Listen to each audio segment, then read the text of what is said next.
Why I kind of got this cake recipe is, so for those that kind of don't know my journey, I've been doing ISA now for about 3.5 years, and I haven't sat down and checked, but I probably enrolled close to 500 people, which is a lot, especially for someone that didn't really like people or wasn't very good at talking to people.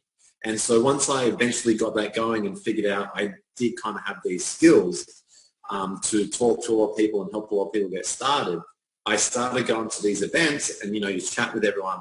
And I started to realize that I meet a lot of other people that were enrolling a lot of people, but their business wasn't looking so crash hot. And they were like living off these PIBs, which nothing wrong with that, awesome money, but they didn't have like this true residual income where if they stopped and went on holiday for a month and keep growing. And I didn't want that. And so then I was sitting at a Super Saturday here in Brisbane, and the amazing Jen Patch was talking about how network marketing, everything needs to be duplicatable and everything almost needs to be like a cake recipe.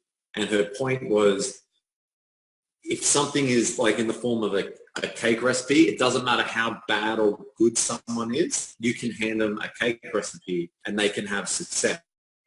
And it really resonated with me because I just realized then and there that, okay, well, I'm having success talking to people, but if I can't translate that and teach it to my team and give them something where maybe they don't have confidence to speak with someone or they don't have the skill set, whatever, if I can't hand them something to allow them to be successful, they're not going to be kind of successful. So that's why I called it my cake recipe. It's the cake recipe for the why.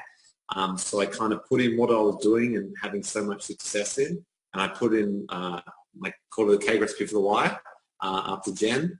And it's just 7 questions where literally if you go through it step by step, just follow the recipe, just like a cake, crack 2 eggs, make 1 cup of milk, eat for 30 seconds, whatever it is, you can create a cake.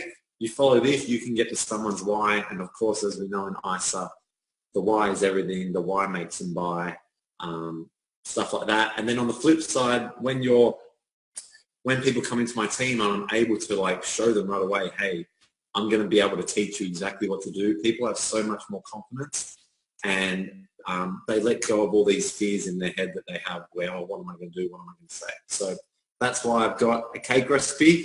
My disclaimer is there's 1,000 different ways to talk to people. So my way isn't the greatest, but it definitely works for me. If you're doing something that's working for you, keep doing it. But if you're struggling with success there, or maybe you're doing something really well, but none of your team can kind of duplicate what you're doing, this might be for you. Awesome. So let's talk through the 7 steps to your recipe. All right, get our aprons on. All right. So can they see this? Yeah. All right, so first one's there. Can I ask you a few questions, see if I can help? So the method to the madness with this is I'm a big fan of giving people an out. So not coming across so aggressive and being like real laid back and casual with it. So asking, putting it even this way, can I see if I can help? Instantly, subconsciously for them, peeking around the corner, they're going to feel like, well, oh, okay, I'll chat to Jackson because it might not be for me or he might not be able to help me. People will bring their walls down automatically if you kind of phrase it like this. And the other thing with this question is, this is an awesome question because I know a lot of the time people kind of come straight in for the price where they'll just inbox you or ask you straight away, all right, Jackson, how much is it? All right, Jackson, what's it going to cost me? Blah, blah, blah. And so when I'm able to say, look, Maddie, there's lots of different packs with different prices depending on people's goals and whatnot. Can I ask you a few questions to see if I can help and if one of these would fit you? They immediately say, oh, yeah, that makes sense kind of thing, and we're straight into it. So that's the first question. All right. All right. Question 2, very simple. What is your ultimate goal?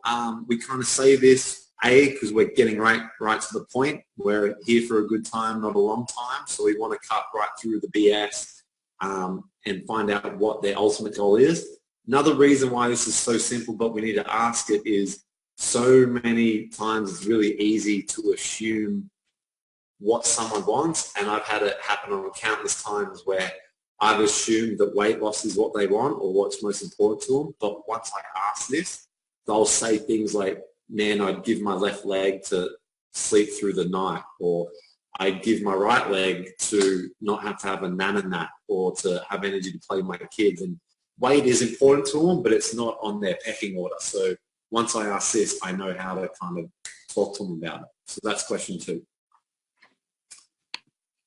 So what are your 2 to 3 areas? So the most common thing you find when you ask someone what their goal is, they'll say, the most common thing is they'll say, I want to lose weight and tone up, or I want to get fit and healthy or whatever. If they say something like that, we want to get it specific as possible. So if someone says, unfortunately, most people need to lose weight. So most people say, I want to lose weight. So I just also ask, all right, Maddie, how much, if you could put it into a number for me, how many kilos are you wanting to lose? And they'll say whatever it is. So let's say it's 10. So I would ask then, so if Maddie said, I want to lose 10 kilos, I'd ask Maddie, what are 2 to 3 areas on your body where you'd want these 10 kilos to come from? And my bum. Your bum. Maddie's just got one. So I've got the plus and negative there for the next question, but it's a reminder that when we phrase these questions, it's not to say, Maddie, what do you love most about your legs? It's going to be, what about your bum and legs are you most uncomfortable with? So what are your 2 to 3 areas where you want to lose your 10 kilos from? And they'd say legs, stomach, and arms, for example. So then we go to the next one. And why? So imagine these questions are like an onion. So to get to the big juicy middle bit, we couldn't just go straight there. We have to take these step by step because we're slowly peeling back the onion. And it's all the build up has been to here. So when I'm able to ask, all right, Maddie, so what makes you uncomfortable about your arms, stomach, and legs, or whatever it was? That question right there is why Maddie's going to eventually sign up with me. It's not the 10 kilos, it's why. And so asking that, I'm, I guess, forcing Maddie to instantly think about what she doesn't like about her legs, stomach, and thighs, I think it was. So I've kind of taken Maddie to that place, very safe place, and this is where I guess the magic happens. This is the real reason. So why it's important to get to the why, it's all about logic versus emotion. And any objection that anyone has, it's going to be logic. So most people that I enroll, they don't have any idea it shakes or it's got cleanse or anything like that, because my personal belief is they don't, can I swear on these? I won't swear.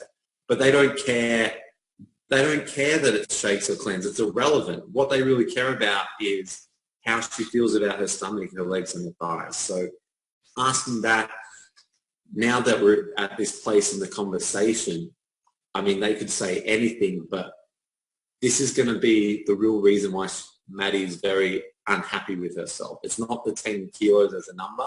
It's how she feels about it. So my other advice with this question is, before we jump to that, is at first you're going to feel uncomfortable kind of having this conversation, but just trust that, like, we're not doing it to be mean or to pick on them or to make them feel insecure or anything nasty like that. We're simply just having a genuine conversation and asking these questions that no one else is asking them, and they'll be truly thankful to you once you have this kind of genuine, real, deep conversation about what's really going on in their life. So ask that. And then the 5th question is, beautiful, how long have you felt this way? So we're asking this question because it's irrelevant what they say, but unfortunately most people are going to say a year, 6 months, 10 years, 5 years. Like, it's going to be varied. There's no wrong answer, but we're asking this question because when someone says they've been feeling, they're going to say something like, I'm so embarrassed about how my legs look that I don't go out anymore. And then when they say they've been feeling this way for 5 years, it's going to be insane for them to say no to this. If they've been feeling this way for 5 years, yet I'm showing you a way to solve that with a 30-day money-back guarantee, it's a no-brainer to do it. So that's why we ask that question, to make them realize, because a lot of people are kind of in denial and they know it's been that way for 5 years, but it takes someone actually asking them that for them to be like, far out. I've been feeling this way for 5 years, for a year, for 6 months. Anything's a long time to kind of not be happy. So that's why we're asking that. In case there is an objection, we can kind of have that in our back pocket that to kind of bring that up. Like, Maddie, I know you were saying you've been feeling this way for a year. Are you sure you don't want to do something about it now? Kind of stuff. So that's why we ask that question. The next one is, do you have something coming up to work towards? So this is awesome because a lot of people, there's a reason why people keep saying, oh, I'll start next week, I'll start next week, I'll start Monday, blah, blah, blah, and they just live a life of that because they never really anchor down to a set kind of target, and so there's never any urgency. So when we ask them, Maddie, do you have something coming up to work towards, maybe a birthday, a holiday, a family reunion, a wedding, etc., and they kind of say, oh, I've got, what are we now? We're March. I've got my sister's getting married in May. Like, it all of a sudden creates a realistic goal and something to actually think about. And now they're thinking, well, far out, I've got to get started now. I can't keep living this life of I'll start tomorrow, I'll start next week, blah, blah, blah. If someone doesn't have an event coming up, what I love to do, I just ask them, awesome. So if Maddie, you said, oh, there's nothing coming up, which they rarely do, but if Maddie did say that, I'd say, awesome. Do you want to set a long goal or a short goal? If they say long, awesome, we have a 16-week challenge. Funny that. If they say short, awesome, we have a 30-day program. So there's no right or wrong. I let them tell me, because some people like to set really long goals. Some people like to set really short, sharp ones. So you're just asking them, and I lead with either the length of our packs or the length of our IsaBody challenge, depending on what they say. But most people will have something coming up. I feel like I'm a magician and you're my secretary, my assistant. So question 7, how would you feel if positive? How would you feel if negative? So what this means is, so let's say I had this conversation with Maddie. I would say something like, Maddie, how would you feel if come your sister's wedding in whatever the date it was, you've lost these 10 kilos, you're so confident in yourself, you're no longer worried about your legs, and you're wearing a short skirt at this wedding. How would you feel? And I ask them that, and they just go, oh my God, and they just ramble on because they've never really thought about it, because they never thought it was possible. And they're feeling awesome, right? And I'm like, great.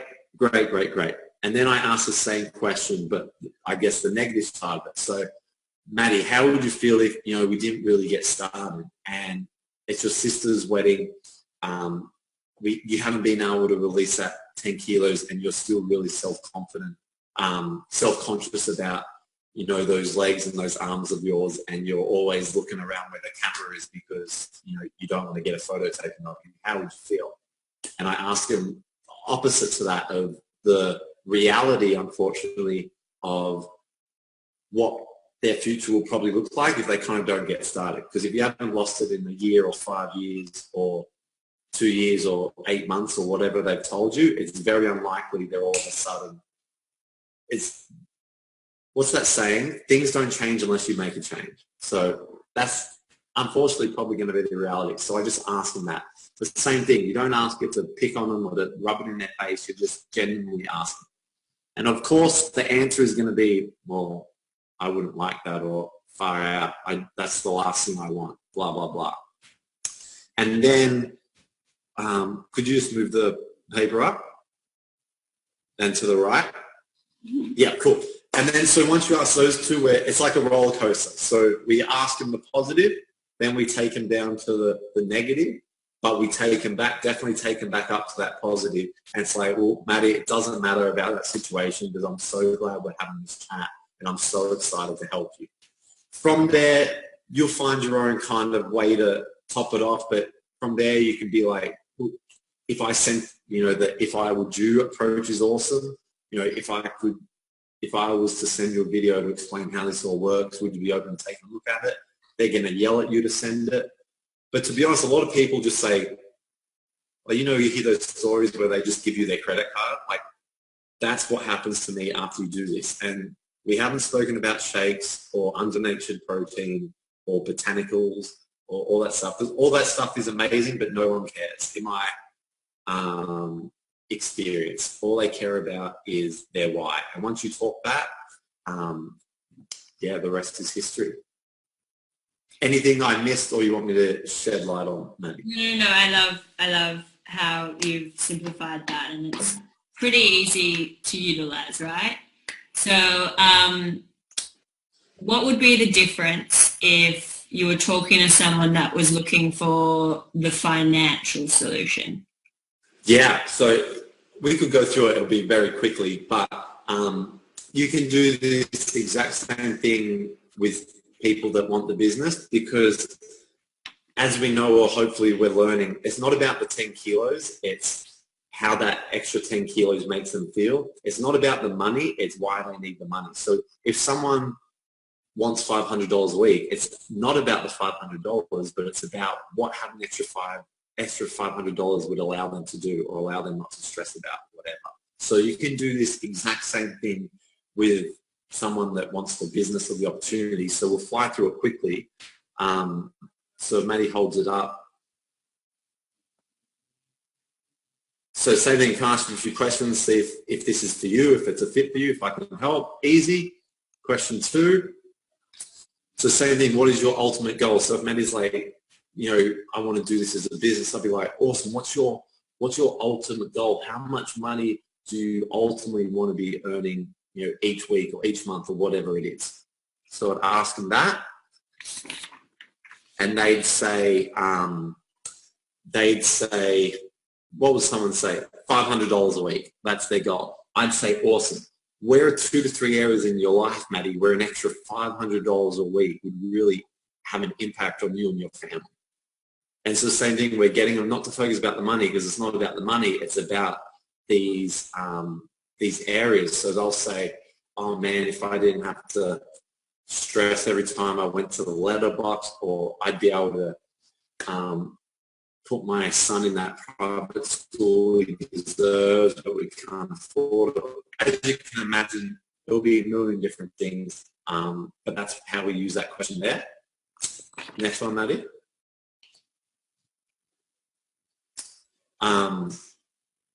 What 2 to 3 areas, and then why? And then so it's just going even further. So if they said, we'd be able to put our child into a different school, it's like, why? Why is that so important to you? Why does little Ricky need to go to this private school?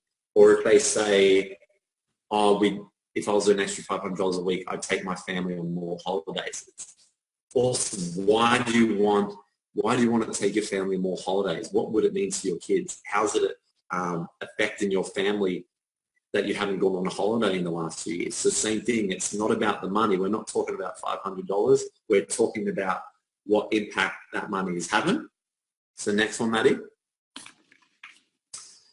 How long have you felt this way? So same thing, how long have you Maddie, how long have you been kind of living this life where you haven't been on a holiday for? So my perfect example, real life example is Mark and Belle came to me wanting to do the business, and I never got them to a financial goal. Once I found out that they haven't gone on a holiday together in 7 years, that's all I needed. And it was just talking about, that was their motivation. There was never a money figure. It was, we're going to get you to a point where you can have a holiday. And that meant so much more emotionally to them than just dollar figures. So how long have you felt that way? It's just whatever they've said, it's asking them that. Or another way you can do this is, how long have you been feeling like you're living paycheck to paycheck? Like a very easy question to ask. And unfortunately, most people aren't going to say, oh, just the last month. They're going to say, all my life, or they're going to say the last 10 years or 5 years, or it's going to be a very long time. And same thing, we're asking this question. So once we're talking about the business and what it's going to take and what it's going to take to come to Super Saturday and whatever, we can kind of have this in our back pocket that you've been feeling like this way for 10 years. We need to make a change. So that's why that's there. Do you have something coming up? So same thing, whatever they've said, depends what they've said obviously, but it's setting a realistic goal. Because a lot of people, everyone doesn't have money out there, but no one has the urgency to really do something about it because no one's asking questions like this. So once you get them to set their goal on something, so if it's little Ricky, for example, it's, well, when's school enrollment start? You know, if it's the holiday, it's like, well, when would you love to go on the holiday for the first time? If it's a bill goal, it's, all right, when do the bills come? Let's set a realistic goal where when that bill comes in 3 months from now, you can pay for it with your ISA wallet, stuff like that. Next one, Maddie. And then it's the same thing. So how would you feel is positive? So how would you feel if we can use little Ricky? Because I'm fond of the little guy. We love little Ricky. Yeah. So it'd be, how would you feel if positive? So we show them what their future would be if they kind of took charge and took action. So how would you feel if, you know, you're able to next year put little Ricky into that school? How would you feel if, you know, this Christmas you and your family are able to take that trip to Disneyland that you've always wanted? You know, painting that picture and asking them, how would that feel? And then obviously the next thing is the negative. So how would you feel if, you know, even though you want to put little Ricky in that private school, how would you feel if come next year you have to have that same conversation with him that he's got to stay in that school that he hates? Or how would you feel if come Christmas, again, you and the kids, you guys don't go anywhere and you're just hanging at home again while they're seeing all their friends off on holiday? So you're painting the kind of the opposite side, and then we go into the same thing. We're high, then we take them low, but then we're back high again. Maddie, I'm so glad we're having this chat because that's not the reality. Your goal is my goal. I'm so excited to show you our compensation plan and show you how you're going to be able to earn that XYZ that we just talked about and make that a reality for you. Love it. So, any other advice? Any other advice on? Everything. Everything. Life. Well. Life. Well, grab a hot chocolate and pull up a seat. So I think we were talking about this earlier today, Maddie. One thing I did want to share, because this is all about enrollment, right? And that's the lifeblood to your business. One thing I did want to share, and I built my empire off this cake recipe. Like, it's that powerful. If you get out of your own way, don't try and reinvent the wheel. I know it could be better, but that's not the point of it. The point of it is so simple, anyone can do it.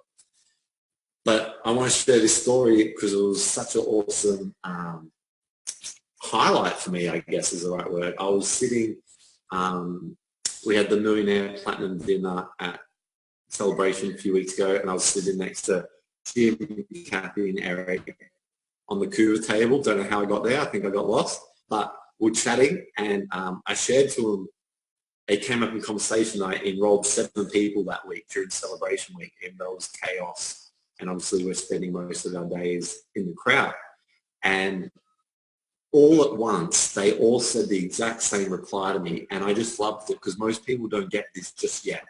They all said, like almost in unison, they said, far out, Jackson, you must have been working hard for months to have that happen this week. And it just like hit me square in the eyes. You always hear that the Cougars get network marketing. But when they said that, I knew they got this because most people, if you told them I signed up 7 people this week, their question or their response would be, oh, what did you do this week? And although it's a very common question, I guess. If you're asking that question, you don't truly understand the funnel and network marketing. Because to enroll 7 people that week, it's not what I did that week. It's what I've literally done the last month, 3 months, 6 months, year, that build up, and it kind of just exploded in that week. It's the same thing with this cake recipe. It's not about going and doing it for a week, this week, and then expecting things. If you constantly are doing this, you will eventually putting enough people in the funnel and then speaking to all these people in your funnel just like this, you will start to have these massive weeks which turn into massive months, which turn into massive years. And it's not what you did in that year, it's what you've done in the years leading up to it. So that was my little caveat I wanted to throw in on enrolling.